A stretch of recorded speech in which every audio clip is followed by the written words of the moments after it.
ಧಾರವಾಡ ಕರ್ನಾಟಕ ವಿಶ್ವವಿದ್ಯಾಲಯ ಧಾರವಾಡದಲ್ಲಿ ಅಲ್ಲಿ MA in history and archaeology ಅದನ್ನು ಮಾಡಿದೆ. ಅಲ್ಲೇ ಇದ್ಕೊಂಡು ನೆಕ್ಸ್ಟ್ ಮತ್ತೊಂದು ವರ್ಷ ಎಪಿಗ್ರಫಿ ಅಂತ ಮಾಡಿದೆ. ಎಪಿಗ್ರಫಿ ಅಂದರೆ ಶಾಸನಶಾಸ್ತ್ರ ಅಂತ. ಇತಿಹಾಸ ಅಂದರೆ ಹೀಗೆ ಇತ್ತು, ಹೇಗೆ ಇತ್ತು ಅದನ್ನು ಅರ್ಥ ಮಾಡ್ಕೋಬೇಕು ನಾವು. ಬರೀ ಹೀಗೆ ಇತ್ತು ಹೇಳೋದು ಮಾತ್ರ ಅಲ್ಲ. 4 ಗೋಡೆಗಳ ಮಧ್ಯೆ ಇತಿಹಾಸದ ಪಾಠ ಕೆಲಸ ಮಾಡಲ್ಲ. ಈಗ ನಾವು ಆ 4 ಗೋಡೆಯಿಂದ ಹೊರಗೆ ಬರಬೇಕು, ಅಪ್ಡೇಟ್ ಆಗಬೇಕು. ನಾವು ಹಿಸ್ಟ್ರಿ ಪಾಠದಲ್ಲೂ ಅಪ್ಡೇಟ್ ಆಗಬೇಕು. ಸೋಂದಾದಲ್ಲೇ ಅಷ್ಟೆಲ್ಲ ವಿಭಿನ್ನ ಪಂಥಗಳ ಮಠ ಒಂದೇ ಊರಿನಲ್ಲಿ ಯಾಕಿದೆ, ಎಲ್ಲ ವಿಶಿಷ್ಟ ಕಥಾನಕಗಳಿದೆ, ಅದನ್ನೆಲ್ಲ ಹೇಳ್ತೇನೆ.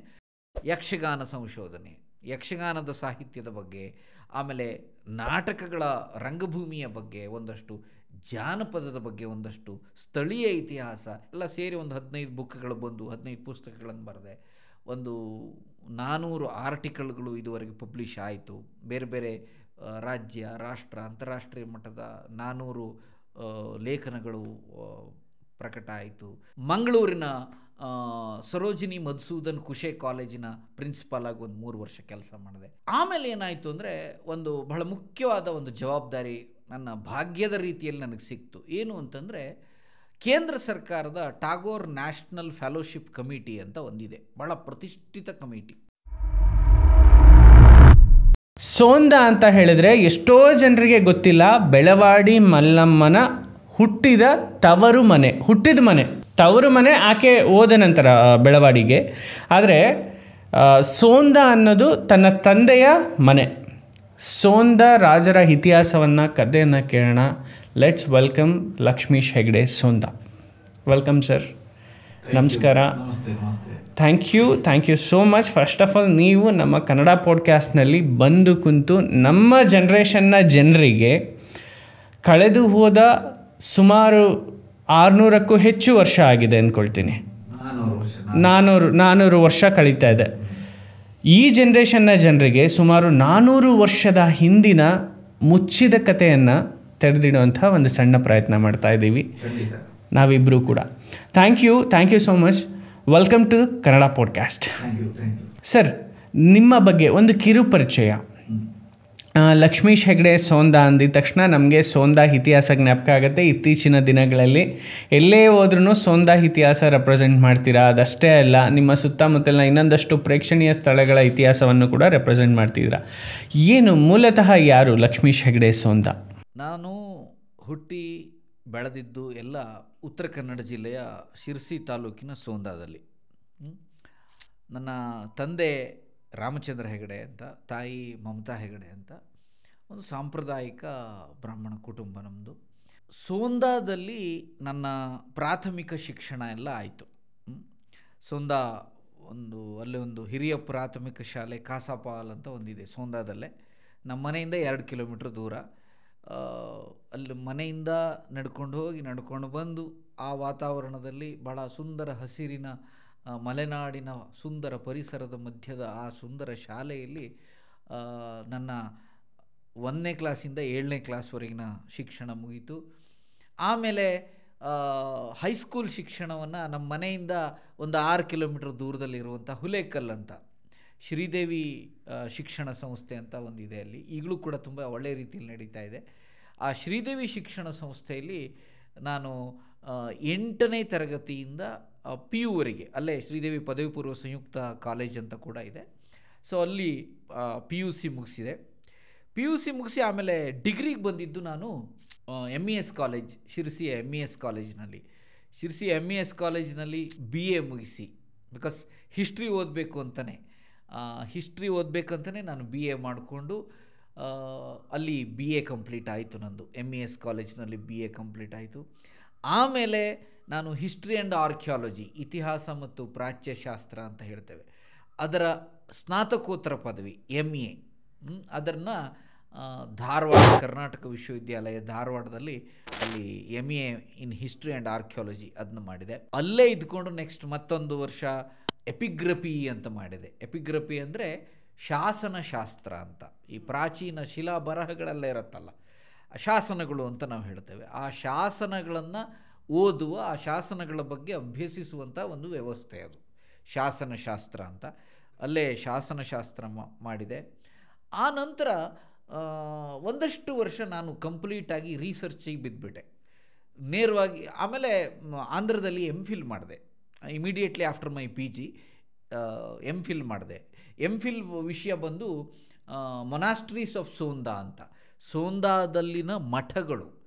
ಸೋಂದಾದಲ್ಲಿ ತುಂಬ ಮಠಗಳಿದೆ, ಅದನ್ನೆಲ್ಲ ಹೇಳ್ತೇನೆ ನಾನು ಮುಂದಿನ ಎಲ್ಲ ವಿವರಣೆಯ ಸಂದರ್ಭದಲ್ಲಿ. ಮಠಗಳ ಬಗ್ಗೆ ಎಲ್ಲ ಬರುತ್ತೆ ಅಲ್ಲಿ. ಯಾಕೆ ಸೋಂದಾಕ್ಕೆ ಮಠ ಬಂತು, ಸೋಂದಾದಲ್ಲೇ ಅಷ್ಟೆಲ್ಲ ವಿಭಿನ್ನ ಪಂಥಗಳ ಮಠ ಒಂದೇ ಊರಿನಲ್ಲಿ ಯಾಕಿದೆ, ಎಲ್ಲ ವಿಶಿಷ್ಟ ಕಥಾನಕಗಳಿದೆ, ಅದನ್ನೆಲ್ಲ ಹೇಳ್ತೇನೆ. ಸೊ ಹೀಗಾಗಿ ಸೋಂದಾದ ಮಠಗಳ ಬಗ್ಗೆ, ಎಲ್ಲ ಧರ್ಮಗಳ ಮಠಗಳ ಬಗ್ಗೆ, ಯಾವುದೋ ಒಂದು ಧರ್ಮ ಒಂದು ಪಂಥ ಅಲ್ಲ, ಎಲ್ಲ ಧರ್ಮಗಳ ಮಠಗಳ ಬಗ್ಗೆ MPhil ಮಾಡಿದೆ. MPhil ಮಾಡಿಕೊಂಡು ನಾನು ಒಂದಷ್ಟು ವರ್ಷ ಸಂಪೂರ್ಣವಾಗಿ ಅಂದರೆ ಉಪನ್ಯಾಸಕನಾಗಿಯೇ, ಇತಿಹಾಸ ಉಪನ್ಯಾಸಕನಾಗಿ ಕಾಲೇಜುಗಳಲ್ಲಿ ಪಾಠ ಮಾಡ್ತಾಯಿದ್ದೆ, ಅಲ್ಲೇ ಉತ್ತರ ಕನ್ನಡ ಜಿಲ್ಲೆಯಲ್ಲೇ. ಪಾಠ ಮಾಡ್ತಾನೆ ನನಗೆ ಸಂಶೋಧನೆಯ ಬಗ್ಗೆ ಆಸಕ್ತಿ. ಕೇವಲ ಪಾಠ ಮಾಡುವುದಕ್ಕೆ ನಾನು ಸೀಮಿತ ಆಗಬಾರ್ದು. ನಾನು ಏನು ಪಾಠ ಮಾಡ್ತೇನೋ ಅದರ ಪ್ರಾಕ್ಟಿಕಲ್ ವರ್ಕ್ ನಾನು ಮಾಡ್ಕೋಬೇಕು. ಥಿಯರಿಯಲ್ಲಿ ಪಾಠ ಮಾಡುವುದು ಥಿಯರಿ, ಪ್ರಾಕ್ಟಿಕಲಿ ಸಂಶೋಧನೆ ಫೀಲ್ಡಿಗೆ ಇಳಿದು ಕ್ಷೇತ್ರಾನ್ವೇಷಣೆ ಮಾಡಿ ಸ್ವಲ್ಪ ಡಿಸ್ಕವರಿ ಎಲ್ಲ ಮಾಡಿಕೊಂಡು ಅದೊಂಥರ ನಮ್ಮಲ್ಲಿ ಹುಮ್ಮಸ್ಸನ್ನು ಕೊಡುತ್ತೆ, ಒಂದು ಕ್ಷೇತ್ರದ ಬಗ್ಗೆ ಹುಮ್ಮಸ್ಸನ್ನು ಕೊಡುತ್ತೆ.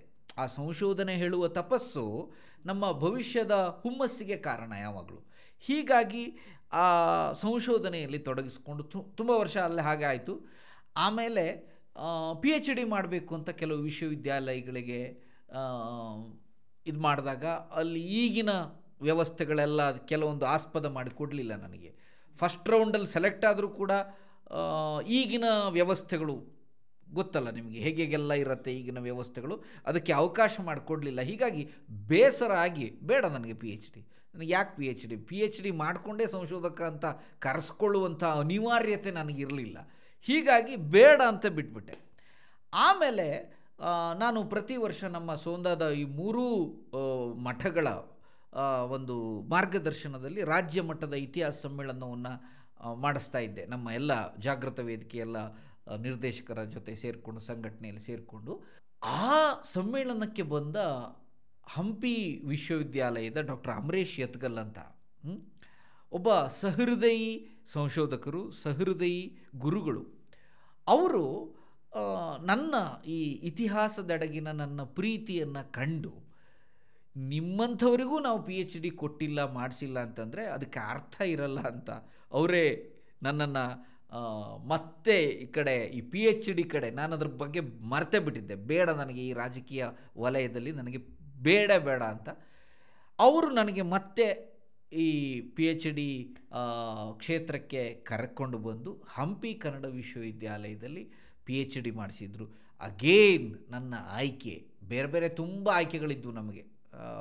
ರಾಷ್ಟ್ರೀಯ ವಿಚಾರದಲ್ಲಿ ನಾನು ಯಾವುದಾದ್ರೂ ಒಂದು ತೆಗೆದುಕೊಳ್ಬೇಕು ಹೇಳುವಂಥ ಅಪೇಕ್ಷೆ ತುಂಬ ಜನರದ್ದಾಗಿತ್ತು, ನೀವು ಈ ವಿಷಯದಲ್ಲಿ PhD ಮಾಡಬೇಕು ಅಂತ. ಆದರೆ ಎಷ್ಟೆಲ್ಲ ಅವಕಾಶಗಳಿದ್ದರೂ ನನ್ನ ಆಯ್ಕೆ ನನ್ನೂರೇ, ಸೋಂದಾನೇ. ಸೊ ಸೋಂದಾದ ಬಗ್ಗೆನೇ ನಾನು PhD ಮಾಡಿದೆ. ಸೋಂದಾದ ಇತಿಹಾಸ, ಸೋಂದಾ ಅರಸು ಮನೆತನದ ಇತಿಹಾಸ, ಇದರ ಬಗ್ಗೆನೇ ನಾನು PhDಯನ್ನು ಮಾಡಿ ಅಮರೇಶ್ ಯತ್ಗಲ್ ಅವರ ಒಂದು ಮಾರ್ಗದರ್ಶನದಲ್ಲಿ PhD ಮಾಡಿಕೊಂಡು ನನ್ನ ಈ ಶೈಕ್ಷಣಿಕ ವ್ಯಾಪ್ತಿಯ ವಿಷಯಗಳು, ಇದರ ಮಧ್ಯೆ ಒಂದು 15 ಪುಸ್ತಕಗಳನ್ನು ಬರೆದೆ.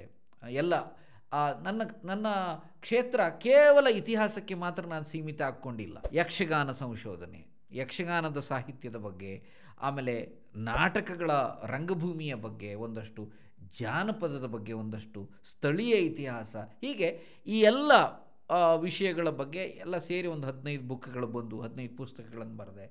ಒಂದು 400 ಆರ್ಟಿಕಲ್ಗಳು ಇದುವರೆಗೆ ಪಬ್ಲಿಷ್ ಆಯಿತು. ಬೇರೆ ಬೇರೆ ರಾಜ್ಯ, ರಾಷ್ಟ್ರ, ಅಂತಾರಾಷ್ಟ್ರೀಯ ಮಟ್ಟದ 400 ಲೇಖನಗಳು ಪ್ರಕಟ ಆಯಿತು. ನಿರಂತರ ಗೋಷ್ಠಿಗಳಲ್ಲಿ ಭಾಗವಹಿಸ್ತಾ ಇರ್ತೇನೆ, ನಿರಂತರ ಉಪನ್ಯಾಸಗಳಲ್ಲಿ ಭಾಗವಹಿಸ್ತಾ ಇರ್ತೇನೆ. ಎಲ್ಲೋ ಒಂದು ಕಡೆ ಸಾಮಾಜಿಕವಾಗಿ ಸಂಶೋಧನಾ ವಲಯದೊಳಗೆ, ಆಮೇಲೆ ಜೊತೆಗೆ ವೃತ್ತಿಯಲ್ಲಿ ನಾನು ಈಗ ಅಟ್ ಪ್ರೆಸೆಂಟ್ ನಾನು ಒಬ್ಬ ಪ್ರಿನ್ಸಿಪಾಲ್ ಆಗಿ ಕೆಲಸ ಮಾಡ್ತಾ ಇರೋದು. ಕಳೆದ ಸುಮಾರು ಒಂದು 17 ವರ್ಷದ ನನ್ನ ಈ ಒಂದು ಅನುಭವದಲ್ಲಿ, ಅಂದರೆ ಈ ವೃತ್ತಿಯ ಅನುಭವದಲ್ಲಿ 17 ವರ್ಷದಲ್ಲಿ ಆರಂಭದಲ್ಲಿ ನಾನು ಓದಿದ ಕಾಲೇಜಿನಲ್ಲೇ ಅಲ್ಲಿಂದನೇ ನನ್ನ ಉಪನ್ಯಾಸಕ ಬದುಕು ಪ್ರಾರಂಭ ಆಯಿತು. ಹುಲೇಕಲ್ ಅಂತ ಹೇಳಿದ್ನಲ್ಲ, ಹುಲೇಕಲ್ ಶ್ರೀದೇವಿ ಶಿಕ್ಷಣ ಸಂಸ್ಥೆ, ಅಲ್ಲಿ ನಾನು ಫಸ್ಟ್ ಚಾಕ್ ಪೀಸ್ ಹಿಡಿದಿದ್ದಲ್ಲಿ, ಅಲ್ಲಿ ಪಾಠ ಮಾಡಲಿಕ್ಕೆ ಚಾಕ್ ಪೀಸ್ ಹಿಡಿದಿದ್ದು ಶ್ರೀದೇವಿ ಶಿಕ್ಷಣ ಸಂಸ್ಥೆಯಲ್ಲಿ, ಪದವಿ ಪೂರ್ವ ಕಾಲೇಜಿನಲ್ಲಿ. ಅಲ್ಲಿ ಪಾಠ ಪ್ರಾರಂಭ ಮಾಡಿ ಆನಂತರ ಉತ್ತರ ಕನ್ನಡ ಜಿಲ್ಲೆಯ ಒಂದು ಪ್ರತಿಷ್ಠಿತ ಕಾಲೇಜು MGC ಕಾಲೇಜ್ ಅಂತ, ಅಲ್ಲಿ ಸೇರಿಕೊಂಡೆ ಆ್ಯಸ್ ಎ ಹಿಸ್ಟ್ರಿ ಲೆಕ್ಚರರ್. ಅಲ್ಲೊಂದು 6-7 ವರ್ಷ ಕೆಲಸ ಮಾಡಿದೆ. ಆಮೇಲೆ ಶಿರಸಿಯ ಗೌರ್ಮೆಂಟ್ ಕಾಲೇಜಿನಲ್ಲಿ ಕೆಲವು ವರ್ಷಗಳ ಕಾಲ ಕೆಲಸ ಮಾಡಿದೆ. ಆಮೇಲೆ ನನಗೆ ಬೇರೆ ಅವಕಾಶಗಳು ಹುಡುಕು ಬಂದು ಮಂಗಳೂರಿನ ಸರೋಜಿನಿ ಮಧುಸೂದನ್ ಕುಶೆ ಕಾಲೇಜಿನ ಪ್ರಿನ್ಸಿಪಾಲ್ ಆಗಿ ಒಂದು 3 ವರ್ಷ ಕೆಲಸ ಮಾಡಿದೆ. ಆಮೇಲೆ ಏನಾಯಿತು ಅಂದರೆ, ಒಂದು ಬಹಳ ಮುಖ್ಯವಾದ ಒಂದು ಜವಾಬ್ದಾರಿ ನನ್ನ ಭಾಗ್ಯದ ರೀತಿಯಲ್ಲಿ ನನಗೆ ಸಿಕ್ತು. ಏನು ಅಂತಂದರೆ, ಕೇಂದ್ರ ಸರ್ಕಾರದ ಟಾಗೋರ್ ನ್ಯಾಷನಲ್ ಫೆಲೋಶಿಪ್ ಕಮಿಟಿ ಅಂತ ಒಂದಿದೆ, ಭಾಳ ಪ್ರತಿಷ್ಠಿತ ಕಮಿಟಿ. ಆ ಕಮಿಟಿಗೆ ಕೆಲವು ಸದಸ್ಯರನ್ನು ಇಡೀ ಭಾರತದಲ್ಲಿ ಆಯ್ಕೆ ಮಾಡ್ತಾರೆ. ಎಲ್ಲ ದಕ್ಷಿಣ ಭಾರತದಲ್ಲಿ 3 ಜನರನ್ನು ಆಯ್ಕೆ ಮಾಡಿದ್ರು ಆ ಕಮಿಟಿಗೆ. ದಕ್ಷಿಣ ಭಾರತದಿಂದ ಗೋವಾದಿಂದ ಒಬ್ಬರು, ಆಂಧ್ರದಿಂದ ಒಬ್ಬರು, ಕರ್ನಾಟಕದಿಂದ ಒಬ್ಬರು, ದಕ್ಷಿಣ ಭಾರತದಲ್ಲಿ. ಸೊ ಕರ್ನಾಟಕದಿಂದ ನನ್ನ ಆಯ್ಕೆ ಮಾಡಿದ್ರು ಆ ಟಾಗೋರ್ ನ್ಯಾಷನಲ್ ಫೆಲೋಶಿಪ್ ಕಮಿಟಿ. ಕೇಂದ್ರ ಸರ್ಕಾರದ ಮಿನಿಸ್ಟ್ರಿ ಆಫ್ ಕಲ್ಚರ್ನ ಒಂದು ವಿಂಗ್ ಅದು, ಆ Tagore national fellowship committee. So ಅಂಥ ಒಂದು ಪ್ರತಿಷ್ಠಿತ ಸಂಘಟನೆಗೆ ಅಥವಾ ಸಂಸ್ಥೆಗೆ ಕರ್ನಾಟಕವನ್ನು ಪ್ರತಿನಿಧಿಸುವ ನಾಮನಿರ್ದೇಶನಗೊಂಡಂಥ ಒಬ್ಬ ಸದಸ್ಯನಾಗಿ ನಾನು ಆಯ್ಕೆ ಆದಮೇಲೆ ಬೆಂಗಳೂರಿಗೆ ಬರುವ ಅನಿವಾರ್ಯತೆ ಆಯಿತು. ಬಿಕಾಸ್ ನಾನು ಯೂಶ್ವಲಿ ಡೆಲ್ಲಿಗೆ ಹೋಗ್ತಾ ಇರಬೇಕಾಗತ್ತೆ. ಜೊತೆಗೆ ಎಲ್ಲ TV ಮಾಧ್ಯಮಗಳಲ್ಲಿ ನಾನು ಇತಿಹಾಸಕ್ಕೆ ಸಂಬಂಧಪಟ್ಟ ಡಿಬೇಟ್ಗಳಲ್ಲಿ ಇರ್ತೀನಿ.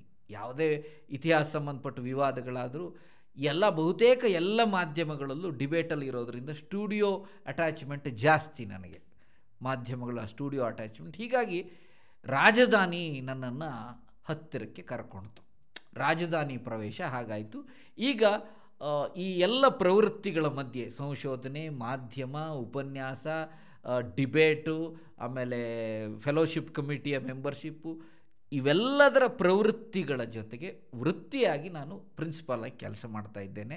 ಬೆಂಗಳೂರಿನ ಮೊತ್ತಿಕೆರೆಯ ರಾಯಲ್ ಕಾಲೇಜಿನಲ್ಲಿ ಪ್ರಿನ್ಸಿಪಾಲಾಗಿ ನಾನು ಈಗ ಅಟ್ ಪ್ರೆಸೆಂಟ್ ಕೆಲಸ ಮಾಡ್ತಾ ಇದ್ದೇನೆ. ಇದು ನಾನು. ಸರ್, ಇತಿಹಾಸ ಅಂತಂದರೆ ಅವರವರ ವರ್ಣನೆಯಲ್ಲಿ ಇತಿಹಾಸ ಸಂಶೋಧಕರಾಗಲಿ ಅಥವಾ ಇತಿಹಾಸ ಬಿಂಬಿಸುವಂಥವರು ಅವರವ್ರದ್ದೇ ಆದಂಥ ಒಂದು ನಾಣ್ಣುಡಿ ಇಟ್ಕೊಂಡಿದ್ದಾರೆ. ಇತಿಹಾಸ ಅಂದರೆ ಏನು ಅಂತ ನಿಮ್ಮ ಪ್ರಕಾರ ಇತಿಹಾಸ ಅಂತ ಅಂದರೆ ಏನು? ಬಹಳ ತುಂಬ ಅಗತ್ಯವಾದ ಪ್ರಶ್ನೆ.